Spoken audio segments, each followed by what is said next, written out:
Hello friends, welcome back to my channel UP education. आज हम पढ़ेंगे कक्षा 6 की हिंदी का पाठ 8। पाठ का नाम है हार की जीत। इसका हम आज सारे प्रश्नोत्तर हल करेंगे। इसका पहला प्रश्न है, बताइए आपको कहानी में कौन सा पात्र सबसे अच्छा लगा और क्यों। इसका उत्तर है, मुझे बाबा भारती का किरदार बहुत अच्छा लगा।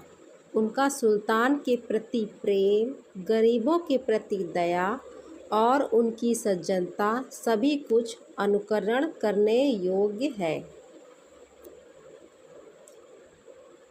इसका दूसरा प्रश्न होगा, यदि बाबा भारती और खड़क सिंह के मुलाकात अगली बार होगी तो क्या क्या बातें होंगी, लिखिए। इसका उत्तर है, यदि बाबा भारती और खड़क सिंह की मुलाकात अगली बार होगी तो सबसे पहले खड़क सिंह बाबा भारती से माफ़ी मांगेगा, क्योंकि उसने बाबा भारती को बहुत दुखी किया था। साथ ही बाबा भारती खड़क सिंह से यह पूछेंगे कि उसने उनसे छल क्यों किया। कहानी से इसका पहला प्रश्न है, बाबा भारती ने खड़क सिंह से उसे घटना को किसी के सामने प्रकट ना करने के लिए क्यों कहा। इसका उत्तर है, खड़क सिंह ने अपाहिज और असहाय का वेश बनाकर बाबा भारती से उनका घोड़ा छीना था। यदि इस घटना का जिक्र किसी के सामने भी किया जाता तो लोग अपाहिजों, गरीबों और असहायों की सच्ची बातों पर भी विश्वास नहीं करते, जिससे परोपकार तथा सेवा भाव के मिट जाने का भय था। इसका अगला प्रश्न होगा, बाबा भारती द्वारा की गई प्रार्थना का खड़क सिंह पर क्या प्रभाव पड़ा। इसका उत्तर है, बाबा भारती द्वारा की गई प्रार्थना से डाकू खड़क सिंह का कठोर हृदय जो आनंद आता है वह पिघल गया। उसकी मानवता जाग उठी और उसने घोड़ा लौटा दिया। इसका अगला प्रश्न है, कहानी के आधार पर नीचे दी गई घटनाओं को सही क्रम में लिखिए। इसका उत्तर है, इसका पहला क्रम होगा, माँ को अपने बेटे और किसान को अपने लहलहाते खेत देखकर जो आनंद आता है, वही आनंद बाबा भारती को अपना घोड़ा देखकर आता था। नंबर 2 है, बाबा भारती और खड़क सिंह अस्तबल में पहुँचे। नंबर 3, घोड़े की चाल देखकर खड़क सिंह के हृदय में सांप लौट गया।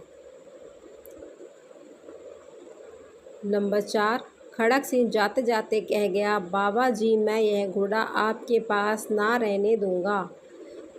बाबा भारती की सारी रात अस्तबल की रखवाली में कटने लगी। नंबर 6, अपाहिज वेश में खड़क सिंह घोड़े को दौड़ा कर ले जाने लगा। नंबर 7, खड़क सिंह ने बाबा भारती की आवाज़ सुनकर घोड़ा रोक लिया और कहा, बाबा जी अब यह घोड़ा ना दूंगा। नंबर 8, बाबा ने कहा, इस घटना को किसी के सामने प्रकट ना करना, नहीं तो वह किसी गरीब पर विश्वास ना करेंगे। नंबर 9, खड़क सिंह ने सुल्तान को उसके स्थान पर बांध दिया। नंबर 10, बाबा भारती घोड़े के गले से लिपटकर रोने लगे। इसका अगला प्रश्न है, इस कहानी के अंत में किसकी जीत और किसकी हार हुई। इसका उत्तर है, बाबा भारती अपना घोड़ा छिन जाने के कारण हार गए थे, किंतु उनके शब्दों का खड़क सिंह पर ऐसा प्रभाव पड़ा कि वह उनके घोड़े को चुपचाप उनके घर पर लौटा गया और अंत में बाबा भारती हार कर भी जीत गए तथा खड़क सिंह जीत कर भी हार गया। प्रश्न नंबर 5 है, इस कहानी द्वारा लेखक हमें क्या बताना चाहता है।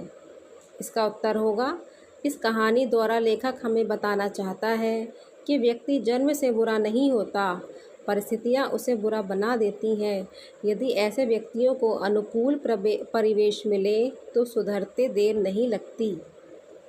इसका अगला प्रश्न है, इस कहानी में मुख्य 3 पात्र हैं, बाबा भारती, सुल्तान और खड़क सिंह। कहानी के आधार पर इन तीनों पात्रों की विशेषताओं को स्पष्ट करने वाली 3 बातें लिखिए।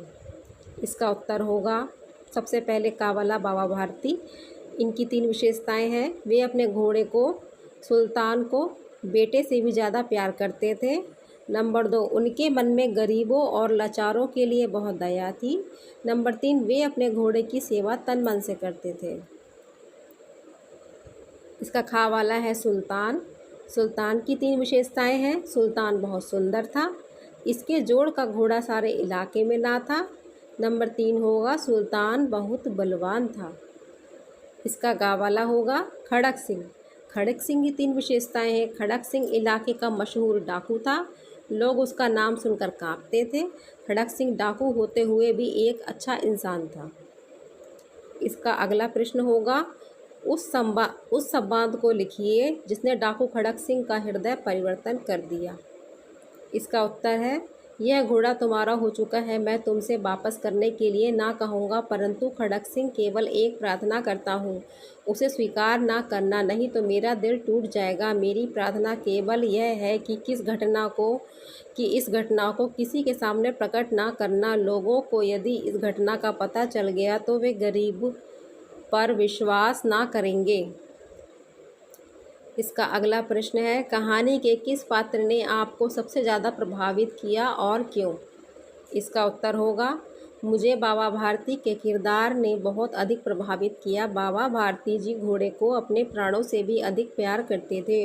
उसको डाकू खड़क सिंह द्वारा धोखे से चुरा लेने के बाद भी बाबा भारती को अपने घोड़े से अधिक चिंता गरीबों और असहायों की है। उनकी बातों से उनकी महानता और सज्जनता का पता चलता है। उनका चरित्र मुझे बहुत प्रभावित करता है। इसका अगला प्रश्न है, कहानी का शीर्षक हार की जीत। आपके अनुसार कहानी के और क्या क्या शीर्षक हो सकते हैं, लिखिए। इसका उत्तर होगा, मेरे विचार से इस कहानी का शीर्षक होना चाहिए सच्चे संत बाबा भारती या सबका प्यारा सुल्तान। भाषा की बात से। इसका अगला प्रश्न है, नीचे लिखे मुहावरों का वाक्य प्रयोग करके वाक्य बनाइए। पहला मुहावरा है, वायु वेग से उड़ना। इसका अर्थ है बहुत तेज चलना। इसका वाक्य प्रयोग होगा, बाबा भारती का घोड़ा वायु वेग से उड़ता था। इसका अगला है, आँखों में चमक होना। इसका अर्थ है बहुत खुश होना। इसका वाक्य प्रयोग होगा, अपनों को समझने की कोशिश करना। आँखों में चमक होना स्वाभाविक, अपनों को देखकर आँखों में चमक होना स्वाभाविक है। इसका अगला है, दिल टूट जाना। इसका अर्थ होगा दुखी होना। इसका वाक्य प्रयोग है, इच्छा पूरी ना होने पर दिल टूट जाता है। इसका अगला मुहावरा है, मुँह ना मोड़ना। इसका अर्थ होगा साथ निभाना। वाक्य प्रयोग है, मुसीबत में मुँह ना मोड़ना ही मित्रता है। इसका अगला मुहावरा है, सिर मारना। इसका अर्थ होगा समझाने की कोशिश करना। इसका वाक्य प्रयोग होगा, मूर्ख के सामने सिर मारना बेकार होता है। इसका अगला मुहावरा है, लट्टू होना। अर्थ होगा मोहित होना। इसका वाक्य प्रयोग है, गोपियाँ श्री कृष्ण पर लट्टू हो जाती थीं। इसका अगला मुहावरा होगा, मन भारी होना।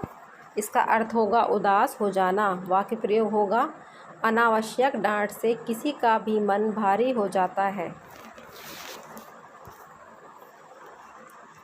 नीचे कुछ विशेषण दिए गए हैं तथा कुछ विशेष।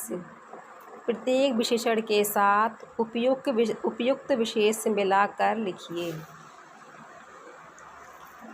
इसका उत्तर होगा, विशेषण होंगे लहलहाते, विशेष है खेत, अधीर का विशेष है हृदय, ठंडा का विशेष है जल, बांका का विशेष है घोड़ा और ऊंचे का विशेष है विचार। फ्रेंड्स, अगर आपको ये वीडियो पसंद आई हो तो प्लीज़ मेरी वीडियो को लाइक कीजिए और मेरे चैनल को सब्सक्राइब कीजिए। आपका एक लाइक और एक सब्सक्राइब मेरे लिए बहुत मोटिवेट करेगा। प्लीज़ मेरे चैनल को सब्सक्राइब कीजिए। धन्यवाद।